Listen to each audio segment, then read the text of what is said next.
Ladies and gentlemen, this is Nate Crespo, your host for today and forever, and welcome back to another episode of the Lawyers in the Making podcast, where it is my job to focus on the unique journeys to the law and law school of professionals in the legal field and law students. Let's talk about what we're doing today, because today we have another amazing guest. He's a University of Virginia School of Law graduate and currently works as the Senior Counsel at Alliance Defending Freedom. He's held past positions as an Assistant Attorney General at the Virginia Office of the Attorney General and as a law clerk at the Court of Appeals of Virginia for the Honorable Stephen McCullough. Excited to have him on the podcast today, Mr. Chris Schandevel. Welcome to the podcast. How are we doing today? Before going any further, I'd like to say a quick word about the sponsor of this podcast, Rhetoric. Back in episode 25, I had the privilege of having the CEO, Luke Yingling, on the podcast, and ever since that episode, fell in love with the product. Rhetoric takes user briefs and motions and compares them against the text of opinions written by judges to identify ways to tailor their arguments to better persuade the judges handling their cases. Rhetoric's focus on persuasion and helps users find new ways to improve their odds of success through more persuasive arguments. Know more, win more. I was able to see a demo of the product, and its cutting-edge technology and fascinating features make for a product I am proud to sponsor, and further shows the new digital era the field of law has been entering thus far on my journey doing this podcast. If you decide to book a demo, let them know Nate sent you. Be sure to check them out in the show notes below or at userhetoric.com. One word, userhetoric.com. Now, back to the show. Thanks, Nate. Doing really well. Super excited to be on with you and chat with you a little bit about the practice of law. Of course. I am just excited to have you here today, Chris. But before we get started, can you tell the audience a little bit about yourself? Absolutely. So like you said, my name is Chris Schandevel. I'm Senior Counsel at Alliance Defending Freedom. It's a Christian nonprofit that does civil rights and constitutional litigation. I live up here in Northern Virginia, where one of our offices is based. I have been here for 5 years. I'm about 11 years out of law school. Like you said, I went to UVA School of Law. But before that, grew up in small town Arkansas. Grew up kind of in the heart of the Bible Belt. So when you ask me to describe who I am, if you check out my LinkedIn profile, it says I'm a Christian first, a husband and a father of 4 second, and an appellate nerd third, kind of in that order. So I love to talk about my faith and my family. Those two are the biggest parts of who I am as a person. But then also the legal nerd that I am. I love talking about the practice of law and appellate practice specifically, and all the fun legal nerderies that entails. So first, I have to congratulate you, because I always congratulate people on these things, and I'm very late in my congratulations. But congratulations on 4 kids, on a beautiful wife. It's a wonderful thing. I hope to have those things in my life as well. But let's go back. 2012, you're at Harding University, and you had a Bachelor of Social Work, and then later that year ended up at the University of Virginia School of Law. So simply put, Chris, why'd you go to law school? Yeah, so we actually have to go further back than just 2012. So I grew up in a home. My mom was a nurse and my dad was a social worker. Both Christians, raised in a church-going home, and just watching the way that they lived their lives and their professions. It was all about helping people and serving others, and really putting their faith into practice. And I didn't know what I wanted to be growing up. I knew that I liked working with people. I liked helping people. So 4th grade rolls around, and we're doing this performance, the school performance at school, end of year kind of play. And it was just this like job occupation type thing. And each of us had to pick an occupation and dress up as that occupation for this performance. We pick whatever you wanted to. And my parents were cheap, social worker to nurse, and we didn't buy elaborate costumes. So they said, go into dad's closet, see what you can find, pick something that fits with an occupation. So I found an oversized suit that obviously didn't fit me, and I found a briefcase. And I looked at those and I said, what can I do with that? And my dad said, well, you could be a lawyer. And I said, okay, I'll try that. So that's where kind of the idea was born. I knew nothing about being a lawyer. I didn't know any lawyers growing up. But as I kind of progressed through high school, I had always been told, God has given you specific gifts and skill sets. I always loved to read and to write and to argue and to reason. Um, and so go and, make the most of the gifts God's given you. And so I started paying attention a little bit more to kind of current events and seeing the way that attorneys were given great opportunities and responsibility to really make a real positive impact on the world. And I thought, maybe that's what I want to do. So went to Harding, like you said, for undergrad. I was a history major for a semester. That was hard. So I switched majors and became a social work major. And really with the thinking that I'd seen my dad do social work, I knew I'd love to help people. And that if I didn't do law school, social work was a great place to be. And that really, even the practice of law, the way that I want to practice, was about working with people, helping people, getting to know people, problem solving. And that's everything a social work is. And those are some of the skills that I picked up there in undergrad. But did put all that together into a law school application because that was kind of the plan really since junior year of high school is when I kind of made that the goal. And was just thrilled to get accepted at UVA. We went to law school and kind of the rest is history. Well, I love that you went all the way back to fourth grade because just like myself, I go all the way back to junior of high school when I sort of figured out that that's what something that I want to do. A goal I had in mind was law school when I took criminal justice, listened to the Serial podcast. And I'm like, this is just amazing. The facet of the law just fascinated me so much. But I love that you went all the way back to fourth grade. And that was sort of a big inspiration of yours. That's just a great story to tell. But let's go to the first year of law school. Some people love it. Some people hate it. Some people say it's the best year of their lives. How was it for you? Best year of my life would probably be overstating it a bit. I really thoroughly enjoyed law school. I tell people, if you had to ask me, would you do it again?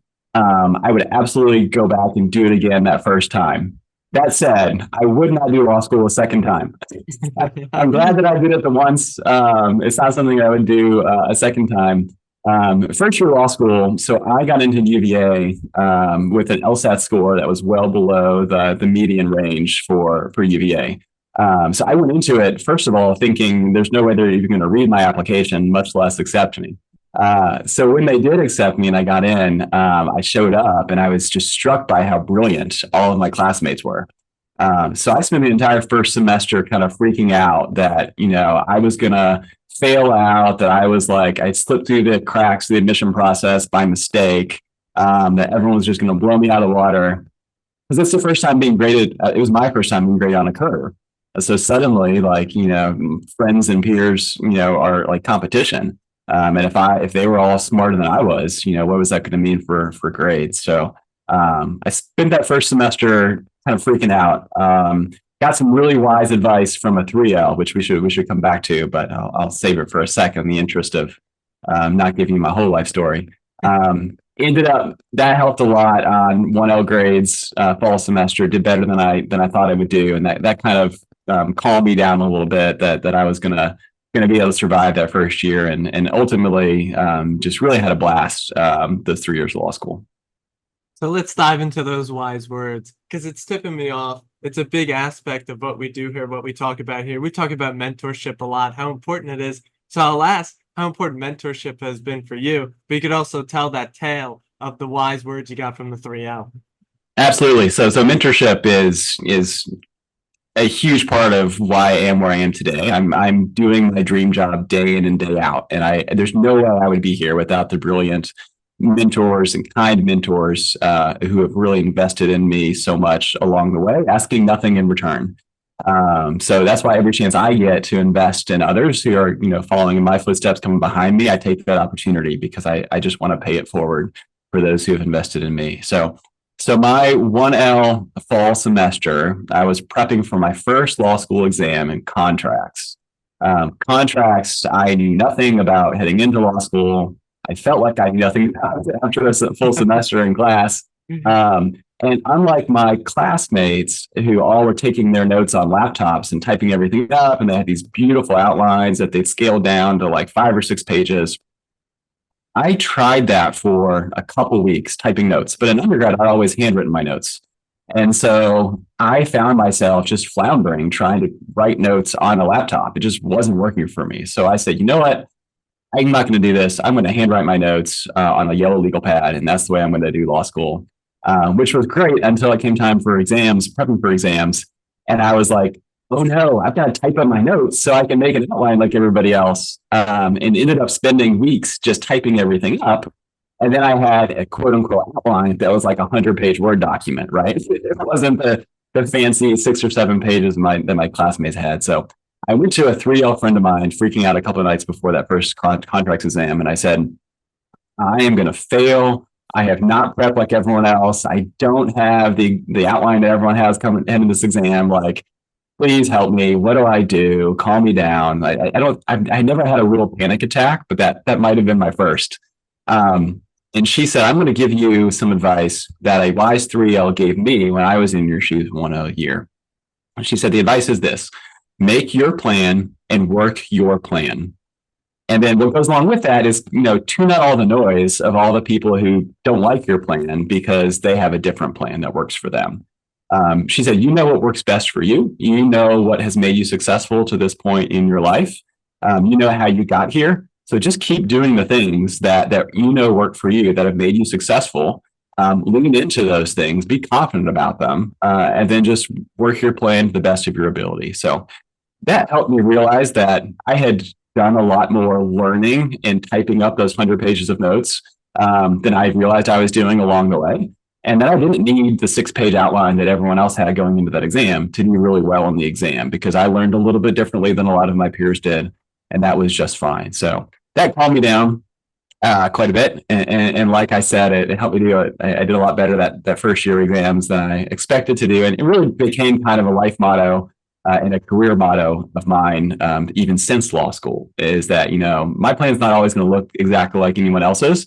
And that's okay. I'm going to lean into what I know works for me and work it to the best of my ability and be confident in that. Like people say, like the famous quote says, there is a method to your madness. And exactly. It's such a wonderful sentiment to put out there. But something you said at the beginning, you're working your dream job. I'd love to hear that. And for people out there, it's wonderful to hear that as well, because those possibilities are achievable. Your dream jobs are achievable. It's just about getting there, being specific about your goals. But I think I'd like to lean in a little bit more into sort of finding your strengths, finding your own unique way that works for you. I'm always making analogies to the gym. And the great thing about the gym is that there's so many different ways that you can work out. And that's the great part. But the kind of scary part is that, okay, now I have to find which way of working out works for me. And similar to studying, similar to even just the big, broad topic we'd love to talk about on this podcast, that there is no straight path to law school. There is only your unique journey. So can you talk about how to find those strengths, how to find the way that works for you? Sure. I think a big part of it is just looking back on what's worked for you in the past, right? I mean, anyone listening to this podcast, I'm guessing, is at least 18, 19, 20 years into this project of living life. I don't know how many toddlers you have listening to your podcast, maybe some very ambitious kids. But yeah, so if you've been successful in life, if you have gotten to a point where you're thinking about going to law school, odds are you've had a lot of successes, academically and in other ways. And so just think back on, okay, how do I study? What study methods have led me to get good grades? How do I learn the material in class? How do I digest material, et cetera? And also, so part of it is like, what's worked for you in a very practical sense. Part of it is just, what do you enjoy? Like, what are you passionate about? What gets you excited? What gets you feeling motivated? In class, I love the challenge of trying to handwrite every word that the professor was saying. It's just like my hand was like falling off at the end of class. But like that got my brain stimulated and working, and I'm writing and thinking, and I remembered things much better that way. Whereas I would try to type my notes, and like I just have like a brain block of like, okay, like I need to do the margins the right size and get the bullet points just right, and like all the things that would distract me from learning the material. So what works for you? What do you enjoy? What have you had success with in the past? So that all helps answer, making your plan in terms of just like the mechanics of getting it done. I think there's a deeper element to your question though, of like, how do you identify your strengths in terms of what you'll be good at in terms of your career? And so to try to speak to that question a little bit, just from my own experience, when I was in law school, I had no idea that I wanted to do appellate work. I knew I wanted to litigate. I knew I wanted to be in front of people speaking and advocating for folks that I'm helping, my clients. But in law school, I had friends who had done speech and debate in high school and college. They were good at it. They were impressive. They were a little bit intimidating, right? And so they were doing all the trial advocacy courses and moot court competitions and all those things in law school. And I kind of shied away from that because I'd gone to a tiny high school in the middle of nowhere, Arkansas, a small liberal arts undergrad. I did social work. Like I'd never even heard of Robert's Rules of Order, much less like had them memorized. So I didn't do any of that because I kind of sold myself short that like, well, that must not be for me because I don't have that experience on my resume, on my background. When I got out of law school, I ended up doing an appellate clerkship through a judge that I met during my 2L summer, and realized in watching appellate advocacy, like, I think this might be something that I would enjoy. I think it might be something that I can do. And from there, I got a job, like you said at the beginning, at the Virginia AG's office in the criminal appeals section, where I argued, in my 5 years there, I argued over 70 appeals in Virginia's appellate courts, including 14 to the Virginia Supreme Court.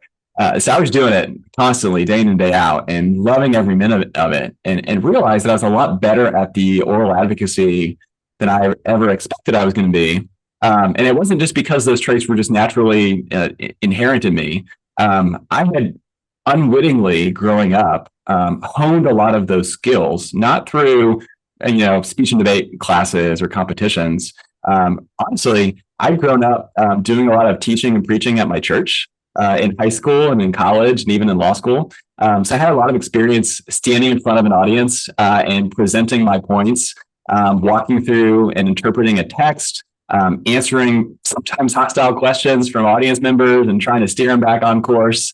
And then when I stood at the lectern for the first time in front of a panel of judges and they started asking me questions, I was like, oh, this is familiar. Like I've done this sort of thing before, even though obviously in a very different setting. So I think one word of advice is just, don't limit yourself to defining your skills the way other law students or lawyers, like in the traditional sense. You might be very good at something that's going to make you a very good attorney, not because you got prior like legally adjacent experience, and it might be doing something completely different, but you're honing public speaking skills, you're honing writing skills, you're honing relationship skills, working with people, all things that can make you a really excellent attorney. Yeah, I'm going to have to agree with that so much, just for the pure fact that in doing this podcast and starting this podcast, I've been told my whole life, I never shut up. I actually never shut up. So this is like the perfect job for me. It's the perfect thing for me. And I think to your point as well, a lot of my life when I've had to do presentations in college and high school, I felt extremely comfortable up there in terms of talking in front of people, just, presenting the facts that I had, the arguments I'm trying to make. And I sort of realized that over time. And those are sort of the reps that I put in previously that have now helped me mold and mold the skills that I have now. And something I love to talk about is the malleability of skills, that we can shape them, we can grow them, we can improve them. And what suggestions would you have to people in terms of, molding those skills, improving those skills? What sorts of things would you suggest to people that they get? Sure. I think the number one thing is mentorship, like you mentioned at the outset. So I had wonderful mentors while in law school. I mean, that wise 3L who took me under her wing and kind of helped me get through that first year of law school. Professors that I went to who were really helpful in, helping me figure out career path and opportunities and things of that sort. The judge that I clerked for, Judge Steve McCullough, was just an amazing mentor. And then really, one skill that I've really tried to lean into in my legal career is the skill of legal writing. Writing, if you're a litigator, writing is so much of what you do. And so becoming the best possible writer is so important.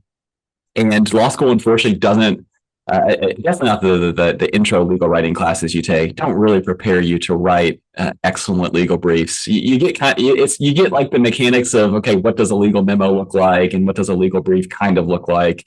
But unfortunately, a lot of times those classes are taught by people who maybe practiced law 20 years ago, and you don't want to write a brief that looks like the brief's being filed 20 years ago necessarily.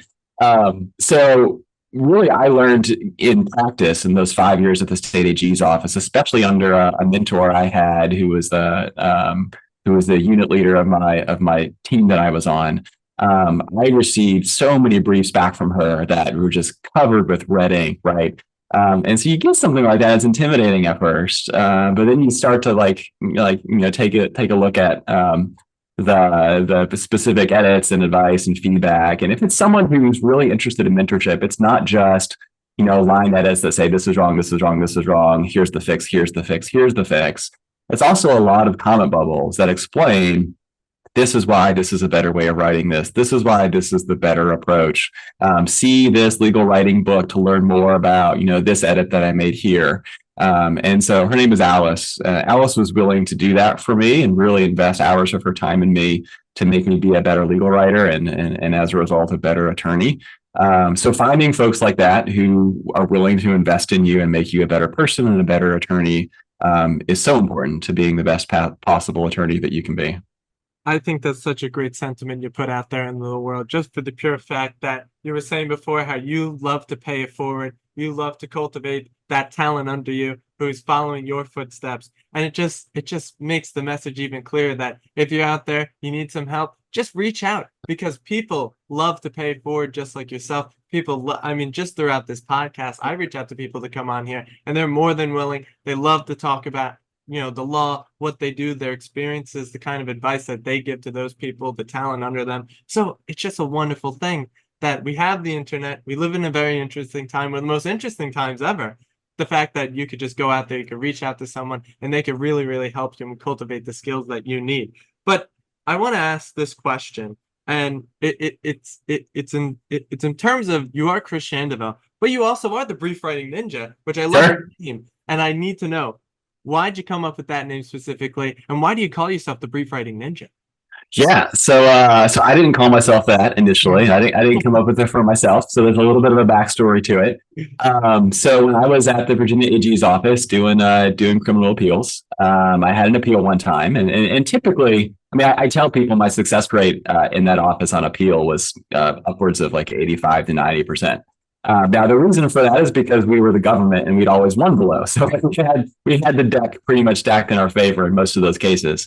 But the most challenging cases were cases called Commonwealth's appeal, where the government was the party that was appealing a decision from the trial court, usually suppression hearings, Fourth Amendment violations, those kinds of decisions. And so I had a case like that one time where we were appealing. I think that the trial court had suppressed a confession by a defendant who, I think he spoke English, but English was like a second language. And so there was some uncertainty in the record as to how well he understood English. So he had been Mirandized in English, but the question was, did he sufficiently understand it to knowingly waive his right to an attorney, et cetera? And the trial court had ruled against us, had held that, no, he didn't understand his rights. He didn't well enough understand English, and had based that holding on some testimony from the officer who had conducted that interview. So we're appealing that decision, and we're trying to make the argument that no, there was evidence that he understood English, and he knowingly, voluntarily waived his rights, et cetera. And those were the most fun cases for me to work on, because those are the ones that were the real challenge, right? It wasn't just, we're the government, we won below, we get all the standard review in our favor, we win again on appeal. This was, really trying to convince three judges that another judge had made a mistake. And so those are a much bigger challenge. And I remember I found something in the record where the judge had kind of misinterpreted some of the testimony, just kind of, just a typical normal mistake, just kind of misread his notes probably about what the officer had said. And so I made that, factual misinterpretation, like my entire brief, like that was the whole case was based on that, and that error infected the entire case. And so I remember writing that brief. Anytime I'm writing a brief, but especially as the appellant, you've always got to think a step ahead, right? So I grew up playing chess, and you're always thinking, what's the next move? And then what's the next move? And what's the next move, right? And so I'm always thinking, if I make this argument, well, what's the other side going to argue in response? And then what's my response going to be to that in my reply brief? And then what are they going to respond with that to an oral argument, right? And then what are I going to respond to in my rebuttal? So thinking several steps ahead and trying to only make arguments that I know I can defend in response to whatever they rebut them with. And also ideally make arguments where there just isn't a response, right? There's just no way for them to deny that the trial court misread the record here, for example. So I wrote that brief. I was really happy with it, and I got a call from opposing counsel while he was writing his response brief. I think he had some question about the appendix or some, kind of tangential question related to the brief. But he told me kind of candidly in that conversation, he was like, man, I had a really hard time writing my response brief and responding to some of your arguments. I even told a colleague of mine, this guy's like the brief writing ninja. Like, I don't know how to respond. And that was like the best professional compliment that I've ever gotten and could ever hope to get. I just loved that. And so I kind of like tucked it away in a performance review, right? And just kind of hid it in a file and just kind of always remembered that. And then more recently, when I got more active on LinkedIn, I saw, some of the folks, the content creators there who are putting out a lot of valuable material, kind of try to embrace like a persona or some sort of descriptor that kind of encapsulates who they are and what kind of material they produce on LinkedIn. And I knew that I wanted to write about legal writing because that's kind of a passion of mine. But I also knew that like I wanted to have fun with it. I didn't want to take it too seriously. I'm a big believer in take your work very seriously. And as an attorney, take your clients very seriously, but don't take yourself too seriously. It just adds too much stress. So I was like, this brief writing ninja nickname, back early in my practice. I got a fun story to it. And it's related to like, legal writing, which is what I want to talk about. So I ran it by my wife. She kind of like, it's like my sounding board for all crazy ideas that I get. And she kind of rolled her eyes, but she also kind of chuckled and thought it was funny and could work. And so rolled it out on LinkedIn, and that's kind of become the moniker I use to kind of just attach a label to a lot of my legal writing posts. There's also a little hashtag. So like if you click on the hashtag, at the end of one of my posts, you get like a full rundown of like all my legal writing tips all in one place. So that's kind of how the hashtag and how the moniker came about. I love that story so much. I love that someone actually called you the brief writing ninja. I think that's absolutely amazing. It's a great story. It's a great brand. It gets deep, and I love it so much. But you yourself have a legal style guide. And I want to more lean into the legal writing. What sorts of tips do you give in that legal style guide? My God, I'm tripping over my words. What kind of suggestions do you give to people through that? And what sorts of takeaways do you want them to come away with? Sure. Yeah. So it's a 3-page style guide. Because one thing I learned at the state AG's office, if you have, especially like a big firm or a big government office doing a lot of litigation, it's really hard to keep everyone on the same page, speaking and writing from the same voice, following the same formatting and, style and tone choices, font choices, etc. And so having a guide that like everyone can look to and say, okay, how am I going to format my point headings? Oh, there's an entry on the style guide. I know exactly how to do it. What font am I going to use? Oh, I know the style guide tells me, et cetera, is just hugely valuable for law firms, for, like I say, government offices, et cetera. Anyone who's got a group of people who are writing, finding that unified guide to guide your writing is hugely important. So that's how what gave me the idea to do one and kind of like the idea behind it. I've broken it down into how many topics do I have? 7, 8, I think 9 different kind of topic areas. Formatting, style and tone, structure, paragraphs, quotations, citations, sentences, words, punctuation. So kind of like you see like big picture, formatting, style, tone choices, all the way down to the nitty gritty of like individual punctuation choices. How many spaces should go after a period, for example? And the answer is 1 space, not 2 spaces. Anyone who got their start working a typewriter will tell you it's 2 spaces and not 1, but we're long past our typewriter days. So a kind of big picture thing to share about the style guide. My thinking on legal writing and litigating is everything I do ought to be about persuading my audience, right? And my audience as a litigator is always either 1 judge or a group of 3 judges or 7 or 9 justices. And so every choice I make in writing a brief, it should be a choice that maximizes my brief's persuasiveness, right? And so it's something as simple as what font choice to use. A lot of attorneys just kind of default to Times New Roman because that was the default that Microsoft Word gave us the longest time, right? And you kind of don't think twice about it. However, if the goal is to maximize persuasiveness and maximize readability, of every brief that you write. Even font choice matters. Little known fact about Times New Roman, it was created for newspapers. So it was designed such that the text, the words, the letters could be crammed as many as possible into those columns of text that go on the front page of the newspaper. And also it was designed to encourage the reader to skim, to read it quickly, because that's what you do with the newspaper. You skim it quickly and you throw it away. With a legal brief, I don't want any judge skimming my briefs quickly and throwing them away, right? You want your judges to like really spend time with them, to digest them, to devour them, to read them slowly, to understand them deeply. You want your judges to read them more like they would read a good book. Fortunately, there are fonts that are designed for books. Century School Book is one such font. It's the font the U.S. Supreme Court uses, the U.S. Solicitor General's office uses. It's the font that I use and advocate for strongly. Is actually designed for like primary school textbooks, like the old Dick and Jane books, right? So it's got this like nostalgic feel to it. And it really encourages the readers to slow down and enjoy the writing, enjoy the read, and think deeply about it. So something as small as the choice of font that you use. But that's just the formatting. I've got like I said, 8 more sections. There's a lot more where that came from. No, I mean, I am a lover of intricacies, and this is extremely intricate, and I love it so much just for the pure fact that those little things like the font, those little things like the spacing can make such a big difference in your legal writing and pretty much anything in this world. Those small little things can be such massive factors to making it more persuasive, having more influence over the judges, making sure they're reading slowly, not skimming through it. But switching gears a little bit. On your LinkedIn profile, it says, first, you are a Christian. You're a very faithful man. You've been a faithful man your entire life. And how has that faith, how has that connection with God shaped your perspective throughout your career?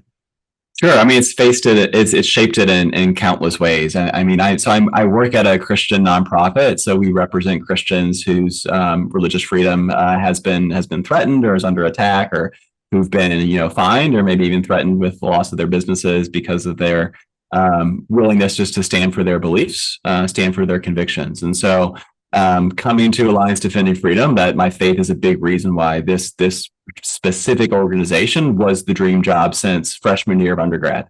Now, kind of broadening the scope of my response to that question a little bit more, it's also really shaped my character and who I am and how I approach the practice of law, and also how I approach a career. I tell people, you look at someone's LinkedIn profile and you think, wow, that person is just success after success after success after success, right? Because you don't put the failures on the LinkedIn profile, right? You kind of save those to yourself. The reality is, for me, God has done far more with my failures than I've ever done myself with my own successes. Every success you see on my LinkedIn profile is the result of what felt like a major failure for me at the time that I was experiencing it. So, for example, when I applied for summer associate jobs my second summer of law school, unfortunately, my worst semester of grades, I did really well that fall 1L semester. But my worst semester of grades my entire law school career was 1L spring semester. At the time, 1L spring semester was like, those were your most important grades for on-campus interviews for law firms for your 2L summer associate position. So I applied for something like 80 law firms or something to try to get on-campus interviews. I went to UVA, so we called them on-grounds interviews. We had OGIs. It's a Thomas Jefferson thing. Don't judge me. So I applied to like 80 firms for OGIs and got like 12 interviews or something, and got a total of 1 callback of those like 12 interviews that I had. And that callback, I went to their DC office, met some nice people. Did not get an offer to summer with them that summer. So ended up with the only real opportunity I had for 2L summer was an unpaid internship at the Virginia Attorney General's office. And I was told going in, listen, we can't pay you anything. We're government. You're an intern. You're not going to make any money. And we don't hire recent law grads. So we're also not going to give you a job after you graduate, right? Which are the 2 main things that you go into 2L summer looking for, is money and job security. And so they said, it really is just what you make of it. You make some connections, get a good experience, and see what happens. And I prayed, and I was like, Lord, this seems to be the one door that you've opened for me. So I'm just going to walk through it and trust that you're going to do something big with it, and just kind of do the best I can with the opportunity that you've given me, and not get caught up on my failures. The 80 firms that I apply for, that none of that's resulted in offers, and just focus on the opportunity God had given me. That summer, I did a week-long document review project in the basement of the governor's office, and like miserable work. At the start of the week, it was me and like 15 other interns working on that big, 20 something banker's boxes of documents going through page by page. By the end of the week, it was me and one other attorney. We were the only ones that were left. Everyone else had found something better to do. And I was glutton for punishment, I guess. But I was also just like, you know what? I'm going to do the best I can. Maybe I'll make a good impression with this attorney I'm working with. Who knows what the Lord might do with it. I'm just going to do my best, as I always try to do. At the end of that week, he and I were kind of like saying our goodbyes for the summer. I wasn't planning on working for him any beyond that summer. I wasn't assigned to his section. And he asked me, so what do you want to do after law school? And I told him, I want to litigate, maybe work for do constitutional litigation. And he said, oh, so you probably want to like do a clerkship for an appellate attorney or something, appellate judge. And I was like, actually, I'm applying right now for clerkships. I've sent off 60 applications or something. And he kind of paused and he was like, oh, okay, well, have a good summer. And I was like, that was the weirdest exchange. I don't know. It seemed like it was going somewhere, and then it didn't go anywhere. I don't know what that was. So I told a buddy of mine back in, we call it the intern pit. It was like this big office with me and like 15 other interns with our little cubicles. And I was like, the weirdest conversation with Steve just now. And my friend goes, well, Steve has just been appointed to be a judge on the Virginia Court of Appeals. And I was like, oh, it makes perfect sense. So I quickly shot off an email to him and said, hey, if you get confirmed, can I apply to clerk for you? And he said, absolutely. So submitted my application materials, got the interview, offered me the clerkship, clerked for him for a year and a half. But again, all that to say, all those failures, and, if I was caught up on thinking that I had to do everything for myself, I would have been pretty down on myself. But, having, as a Christian, I believe that God works all things together for good for those who love him and are called according to his purpose, Romans 8:28. So being able to trust that God is going to work even my failures together for good. And usually the good that he has in store for me is way better than any good that I could have imagined or planned for myself. That life lesson, has been such an encouragement that it's carried through for me throughout my entire career. Yeah, I think it's just a beautiful framework to have in one's life. I know personally, in my very short experience on this earth here, only 20 years, that usually the best things that have ever happened in my life have come before or come after probably the worst moments of my entire life. Even doing this podcast, taking my LSAT, not getting the grade that I wanted, and then that sort of opening the door to then starting this podcast was just such a blessing in disguise. And it usually is that, and it all comes because I decided, I'm just going to keep pushing on. Universe is on my side, God is on my side. If you believe in God or not, either way, the way you look at it, if you just keep failing forward, you fail forward, you take the experiences, you take the failures, and you turn it into successes. Because eventually, if you keep doing good, you keep putting your head down, you keep working, good things will come. That's just ultimately how it works. That's how it worked in my experience. That's how it worked in your experiences. And I think that's transferable across every single human being on this entire planet. But getting that opportunity to clerk there, that is a connection. That is a network connection. So I have to ask, how important has networking been for you in your career? Yeah, so networking has been important and has been helpful. Again, it's not. So I've only leaned into networking after finding my dream job, which is weird, I guess, because normally you lean into the networking to find the dream job. I kind of did it in reverse, and mainly the reason why I network now is, like I said earlier, I've had people that have invested in me and mentored me and taught and helped me, and now I found my dream job, and I feel like I've kind of arrived where I want to be. So if I can help other people find that, whether it's folks who are interested in applying to work at ADF and I can have conversations with them and tell them what it's like working here, or whether it's just helping them find their dream job somewhere else. I love those kinds of interactions, relationships, that sort of networking. But yeah, the kind of networking I've done has been, like, before getting to where I am now, has been much more of a micro level type of networking of, instead of casting a huge net, I've had a few individual people who have just made huge impacts on my life and really opened doors for me. And that has been what's been so important. So I tell the story of being really being a freshman in undergrad. That's when I found out about Alliance Defending Freedom and was like, they had this summer program for law students that I knew that I wanted to do called the Blackstone Legal Fellowship. I discovered that, like I said, freshman year of undergrad, and was like, okay, I'm going to go to ADF. I want to do this internship in law school.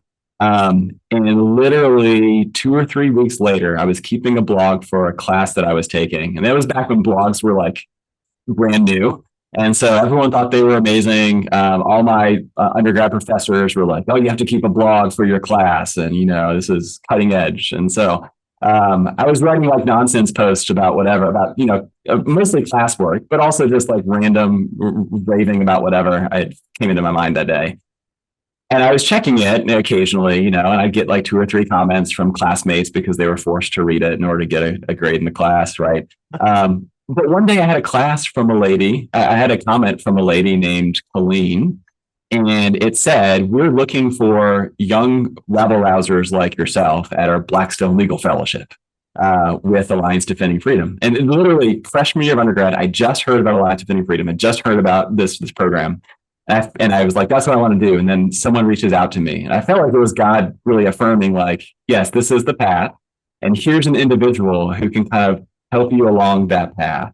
And so she and I struck up a real friendship, and she was able to speak into the decision-making process of where to apply for law school, where to go to law school. Do you take on a lot of debt to go to a really good law school? Do you go to a state school instead and maybe get some scholarship money?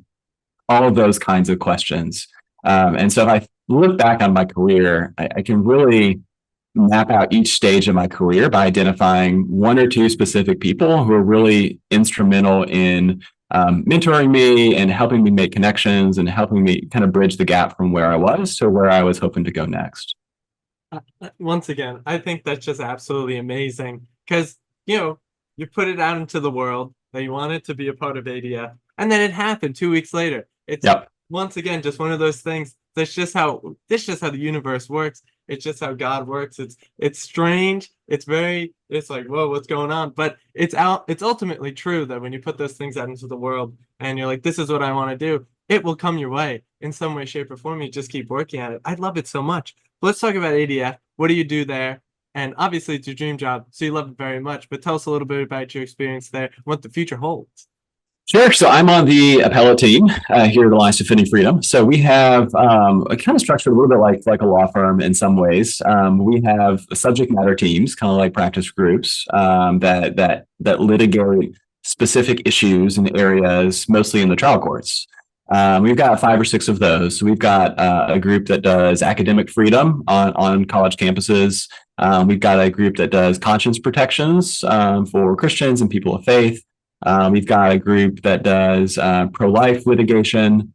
We've got another group that does like regulatory work in kind of the APA space with the federal government. We got a parental rights group. We've got several subject matter experts who are litigating in those specific areas.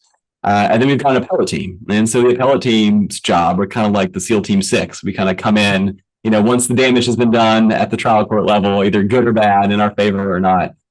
When that case bubbles up to the appellate stage, we come in and we either come alongside the trial attorneys and just give assistance, and they might stay the lead on, drafting the briefs and doing the oral argument on appeal. Or we come in and if it makes sense, we take over lead of the case and we do all the brief writing and do the appellate arguments ourselves. And so that has been just a ton of fun for me because I love getting up in court. I love arguing in front of judges. I love appellate advocacy in particular. Because you really get an opportunity to think deeply about the law and about very specific issues, very concrete, narrow issues that the issues are going to be litigated in appeal. I mean, the trial level there might have been 15, 20 different issues. You get up on appeal and it's kind of been narrowed down to 2 or 3 of the issues or arguments that are the most important. And then we get to really dig into the legal research, sometimes dig into the historical research. Do a deep dive on the issues, and write up this big brief with all of our sources, and then get up in court and really oral argument at the appellate level to me done best is just a conversation with some of the brightest legal minds in your state or in your circuit, if you're arguing a federal appellate court, or in the nation, if you're at the U.S. Supreme Court, which I haven't gotten to argue there yet. I've sat at council table, which is super cool. I'm hoping to argue there someday. But having that dialogue, that back and forth, just trying to, like I said, help the brightest legal minds in your jurisdiction come up with the best legal answer to a really challenging legal question. I just love that challenge. I love the back and forth. I love how intellectually stimulating it is. And I love how at the end of the day, I mean, I'm representing clients, I'm representing real people and trying to do right by them, trying to make sure that their interests, their rights are being protected. And oftentimes speaking for folks who, I mean, they don't have law degrees, they're maybe not great public speakers, sometimes representing kids who can't get up, and really speak for themselves. And so like scripture says, being a voice for the voiceless, for those who can't speak for themselves, advocating for them. It's just what I feel like God, put me on this earth to do. And it's convenient that I also just have a blast doing it. So that's why it's my dream job and just the work that I do. Lions Defending Freedom, we have something like 60 attorneys, I think, on staff, something in that ballpark. Maybe not all of those practicing, but most of them practicing, and just all just wonderful people too. And so getting to work with the best and the brightest, and also just the kindest people who share your values, share your mission and your drive to use the law to make the world a better place and to improve people's lives. Yeah, it's my dream job in every sense of the word. I remember, I tell you, like when I first came to ADF. So I know the ADF since undergrad, right? And then I did 6 years post-graduating law school doing government between clerking in the AG's office, then got to ADF. And during that time, I had contacts because I'd interned with ADF in law school. So I had a few connections. And before coming to ADF, anytime I got an email from an attorney on staff that said, with their email address at the end, I would just get so excited. Like, oh, someone at ADF emailed me. Like, this is so cool. And then for like literally the first month that I was here at ADF, every time I got an email from a colleague, I still had that feeling like, well, this is so cool. And then I was like, wait a minute, this is me now. Like I'm like, these are my colleagues. And this is like the cool factor needs to wear off at some point. And it took a few months to where it eventually sort of did, but I still kind of pinch myself that I've been able to, God's blessed me to be in a place that I just love, doing work that I love and am really passionate about. Oh, I'd love to hear all of that. And Chris, I have to say, since we put it out there in the universe already, you will be at the Supreme Court arguing soon. I guarantee it. I can't wait for that day. I might even show up myself to the Supreme Court just to watch you argue up there. It's going to happen. I know it is now. Appreciate that. Oh, of course. But Chris, we're down to our final 5 questions. The first of the questions is something I've been talking about for the past couple episodes and the past couple of recordings I've done, but I felt that the law is moving in a certain direction. So my entire journey of doing this podcast, we're on the precipice of a new era. Much more people are moving towards technology, using more software, using more AI products, and just using technologies that will help them cut a lot of their overhead, be more efficient, be more effective, and sort of leaving the tradition of we talk about typewriters. People don't use typewriters anymore, but that's sort of the view on the law from the outside, from the layman. But from the inside, from talking to people, it seems to be moving in a certain direction. So what sort of suggestions would you have for people in terms of products or software services that you use at your firm currently that have helped you sort of navigate the new technologies and help you cut a lot of that overhead? Yeah, so I'll say a couple things in response to that. First of all, I absolutely believe that AI is going to change the legal profession. I think it's going to mostly change it for the better. I think there will be some bad actors, and I think just some careless actors who unfortunately use it for the worse, and hopefully they don't ruin it for the rest of us. So I think all of that is true, and technology is changing and advancing at such a rapid pace. And as an attorney, we need to do our best to keep up with that. I do, though, however, believe that at its heart, the practice of law is about solving human problems.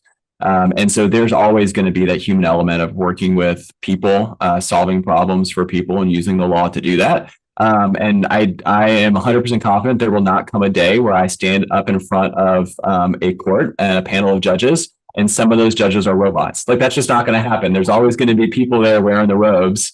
And so for that reason, that human element is always going to be there. And humans like me who stand up in court and make those arguments, we're always going to be necessary, fortunately. So I think I got some job security. But I do believe that I don't believe AI is going to take any attorney's job, but I do believe that attorneys who are good at using AI and attorneys who are good at using advanced legal technology, those are the folks who are going to be taking the jobs of attorneys who don't learn these things, right? So it's important to be up to speed on all the best and latest technology. My biggest pitch I'll make here for the specific product is Ross Guberman's product, Brief Catch. I'm sure other folks on your podcast have given that software a shout out. It's just a Microsoft Word plugin that at the end of writing a brief, or even as you go, you can run it and get suggestions for how to improve your legal writing, and then it actually scores you in like 5 separate categories. The readability, the punchiness, reading comprehension. Is it too wordy? Is it too, is it concise enough? All those things. And so on my style guide, I've actually got an entry. I encourage people to shoot for scores of 90 and above. It's possible to get straight hundreds. It can be done. I do it from time to time if I really work at it. But that's just an invaluable tool if you're doing a lot of legal writing. So that's my biggest pitch for legal tech. Well, wonderful, wonderful. But fourth question here, live on the Lawyers in the Making podcast, Chris Schandevel. What are your book recommendations for people out there? It doesn't have to be about the law, but just some of your favorite books, something that you give a gift to someone. Yeah, I'm glad you asked this question. So I meant to give a shout out to this book when I was talking about my legal style guide earlier, because it's really a lot of the tips I have in there come from this book.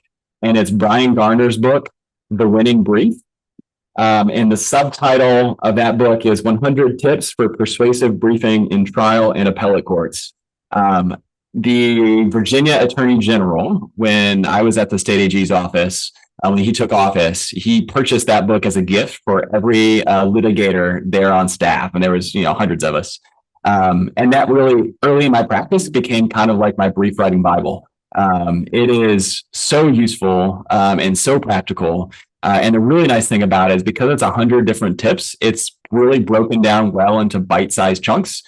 So you don't have to sit down and read it cover to cover. It's about a 700-page book. So you're not probably going to sit down and read it cover to cover. I eventually did. It took me a couple of years. But if you're like, hey, how do I do point headings? Should I use sentence case or should I do initial caps for my point headings or all caps? There's an entry. You flip the page, whatever it is, and Brian Garner tells you how it's done. And by the way, the answer is sentence case, not initial caps. Never initial caps or all caps for point headings. So that's my biggest recommendation. The other one for folks hoping to go to law school or in law school. So The Winning Brief, because it's like a 700-page tome, you're not going to read that the summer before law school or like while reading your legal textbooks in law school, right? Because it's just ginormous. But there's this other book by Brian Garner that he co-wrote with Justice Scalia called Making Your Case, The Art of Persuading Judges. And it's a much smaller book. It's about 200 pages, and they're much smaller pages and big font, so you can get through it pretty easily and pretty quickly. But it's broken down into like 4 sections. I think he's got one on legal reasoning, one on just the principles of arguing, and then the 2 most important sections are there's one on brief writing and one on oral advocacy. And it's just chock full of tons of very practical, useful tips. So that's another one that I consistently recommend to especially for law students, because it's readable in law school or if you're preparing to go to law school. I gotta say, I love me some Justice Scalia. It's unfortunate he passed away, but I'm always watching old clips, old videos of him, all the conferences he's went to, all the talks he's given at different universities. He's just an amazing person, an extremely interesting guy. I'm very much kind of obsessed with him. But third to last question here, Chris. What are the sorts of things you consume, not food, consume on a daily basis? Either that be through social media, so LinkedIn, Twitter, Instagram, YouTube, Reddit, Substack, any podcasts you listen to that you enjoy, any recommendations of people you see out there in the world that you would recommend to people that they read? Yeah, so I've kind of all those various social media platforms that you ticked off. I've kind of slowly eliminated almost all of them from my daily consumption. I used to spend a lot more time on Facebook and what was once Twitter. Until I realized how much of my time it was taking. And so social media, I pretty much just am on LinkedIn. And anyone listening to this, send me a connection request. Happy to connect with folks in law school, thinking about law school, attorneys listening. And because I found that it's a platform where people are really interested in investing in each other as people and also teaching. how to become better at our trades. And so I've just learned a lot from the folks that I'm connected with on there, and trying to also give back and the sort of content that I create. So that's my social media usage, my one and only LinkedIn. In addition to that, just kind of content, stuff that I'm reading, listening to, try to start the day spending time in scripture. So I try to do daily Bible reading, reading through the entire New Testament right now in a year.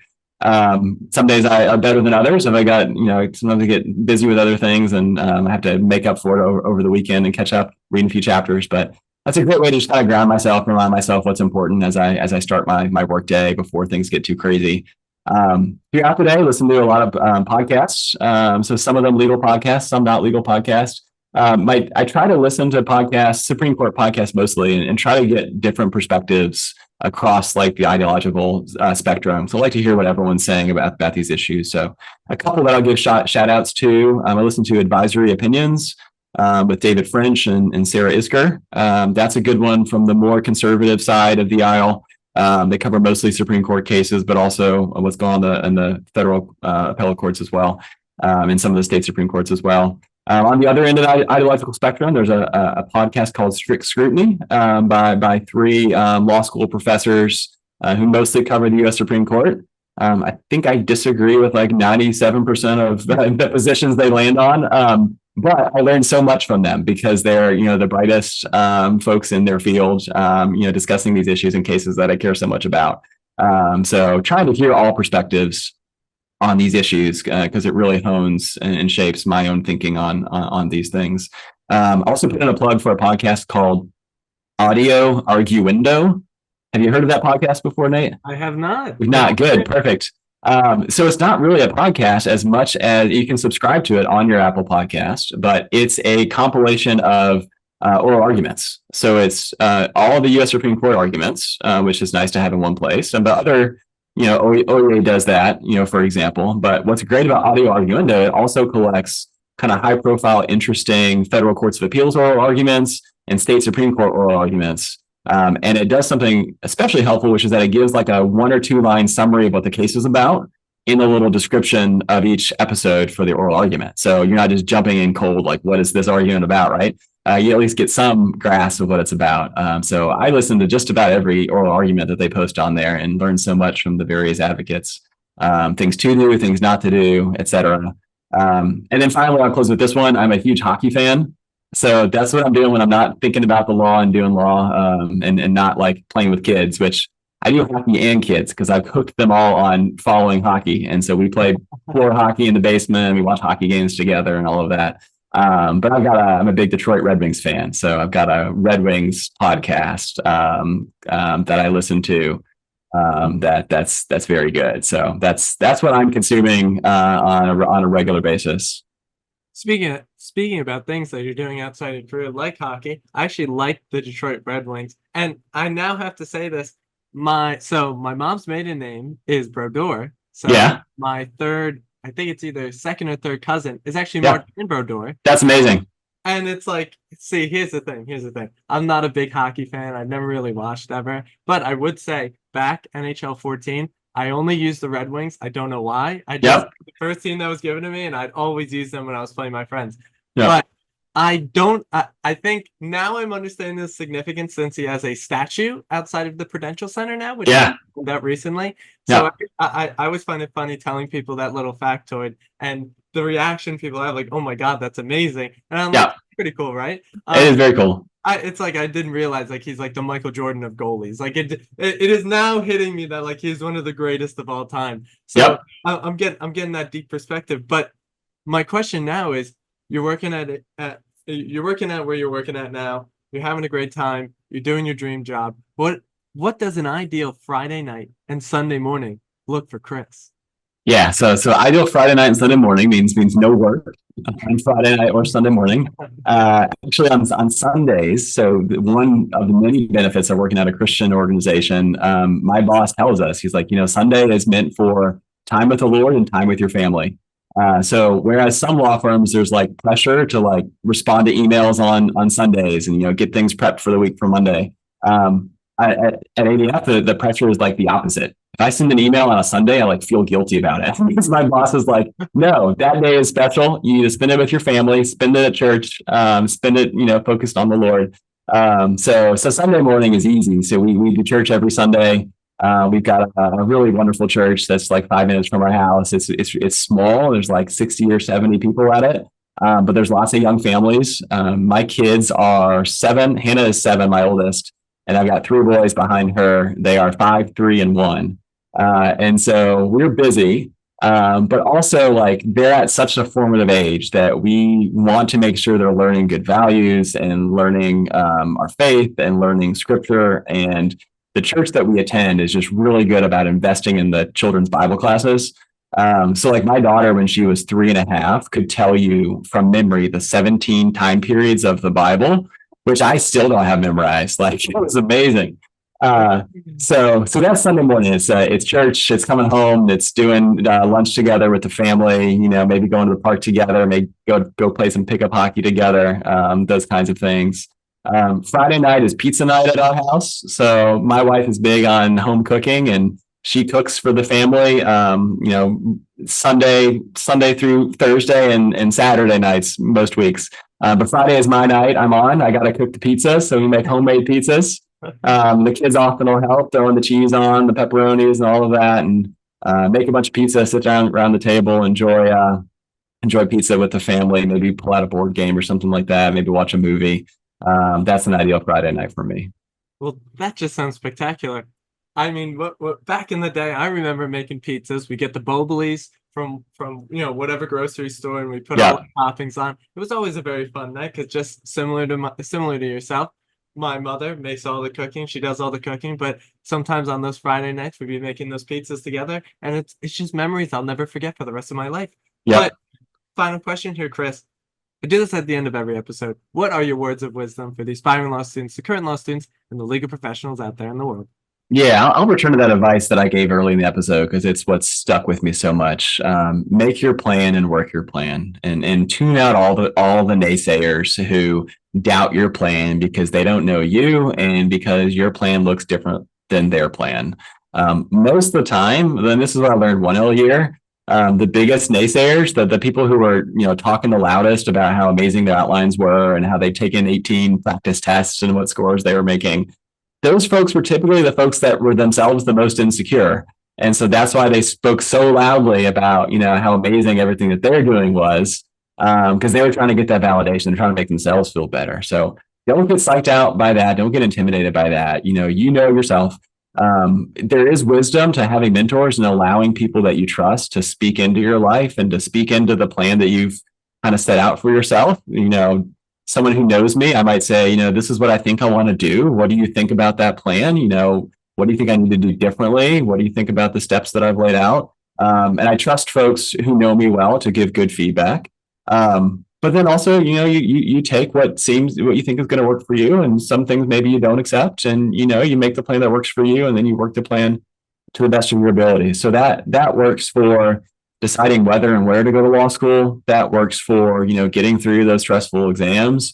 That works for deciding what kinds of classes you take in law school. I took a lot of paper classes and like skills classes because I was better at those than the exam classes. I just wasn't the best at knocking out a giant essay under significant time pressures.